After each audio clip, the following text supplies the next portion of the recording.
Permit me, if you will, a brief thought experiment.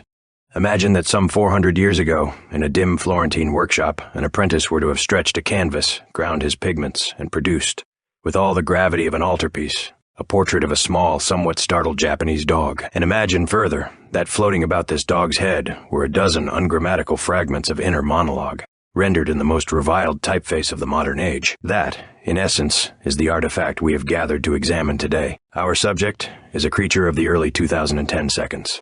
A humble Japanese hunting breed elevated, by a series of accidents both photographic and linguistic, to the status of digital folk hero. She has launched a national currency. She has flown, in symbolic form, to the surface of the moon. She has, on at least one occasion, been credited with destabilizing the global derivatives market. And she did all of this, dear viewer, without uttering a single grammatical sentence. Let us begin, as all proper inquiries must, with the subject in flesh. The breed is the Shiba Inu, a small fox-faced Spitz native to the mountainous interior of Japan, originally bred to flush small game from dense undergrowth. They are, by reputation, headstrong, suspicious of strangers, and possessed of a facial structure that suggests, almost continuously, a private joke at the observer's expense. In February of 2010, a Japanese kindergarten teacher by the name of Atsuko Sato adopted one such creature. The dog had been rescued from a puppy mill, a detail of moral significance that the subsequent history will, regrettably, all but erase. Miss Sato christened her companion Kabosu, after a small green citrus fruit native to the Japanese island of Kyushu, and began, as the custom of the period demanded, to photograph her at frequent intervals and post the results to a personal blog. On the 13th of February of that year, Miss Sato produced the photograph. You know, the one. Kabosu is seated upon a sofa, her front legs tucked primly beneath her chest, her head turned 3/4 toward the camera, the whites of her eyes faintly visible at the inner corners. The expression is what art historians would, in another era, have called arch. It conveys, simultaneously, a kind of canine smug self-satisfaction and a low-grade existential resignation. It is, in short, one of the most legible facial expressions ever captured on a non-human subject. For 2.5 years, the photograph languished in the obscurity of one personal blog. This is a useful reminder that virality is not a property of an image. It is, rather, a property of an encounter between an image and a particular audience at a particular moment. That encounter occurred, by the best reconstructions available to us, in the summer of 2013.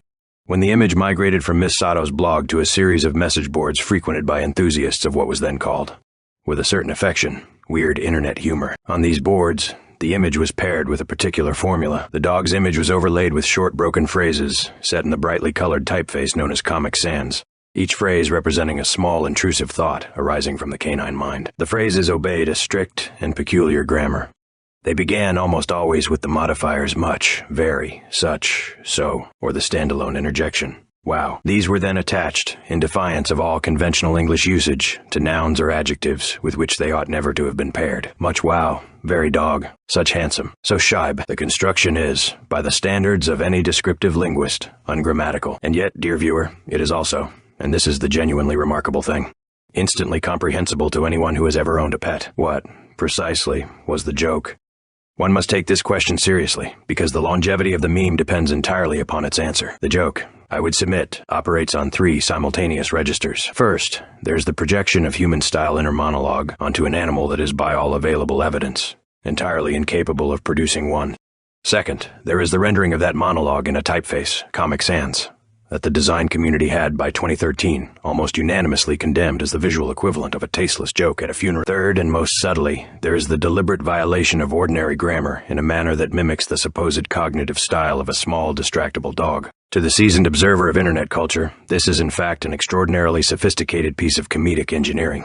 It is, simultaneously, a sincere expression of affection for one's pet, a parody of that very sincerity, and a parody of the parody. It is, in the language of literary theory, irony layered 3 deep.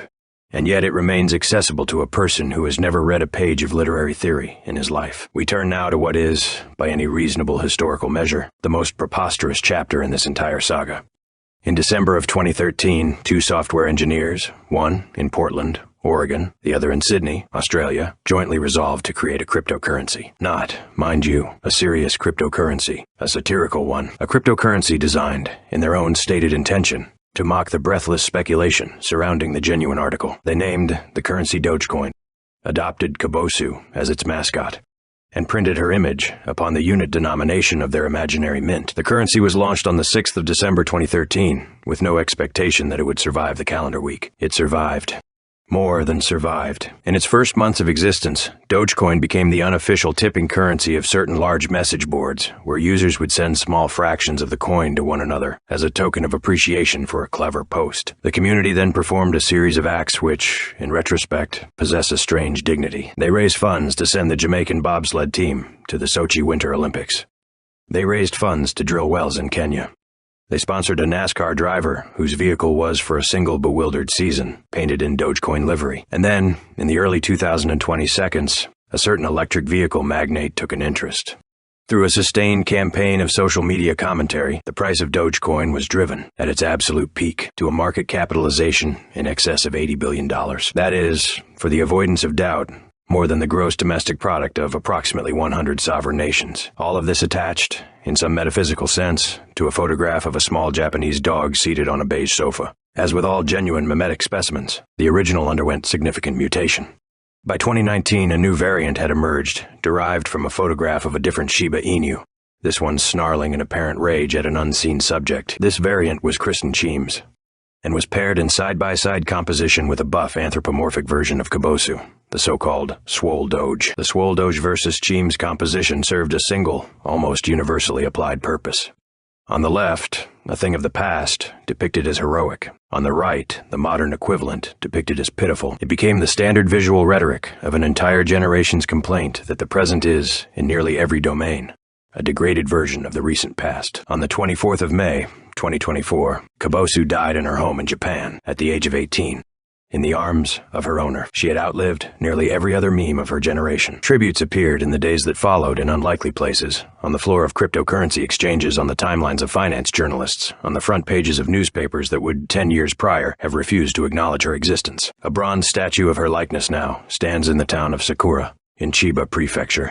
Tourists, I am told, visit it daily. It is, by some distance, the only bronze monument I am aware of dedicated to a creature whose primary historical significance lies in having had her photograph captioned in Comic Sans. So what, in the end, are we to make of all this? A photograph of a rescued kindergarten dog, taken by an amateur, posted to a blog read by perhaps a dozen friends, becomes a global signifier, a financial instrument, a bronze monument, and an entire aesthetic. One cannot help but suspect that the durability of the joke owes something to the absolute mundanity of its origin. There is no auteur. There is no master plan. There is only a small, sceptical creature on a beige sofa, looking sideways at the camera. Forever. Wow. Such legacy. Very meme.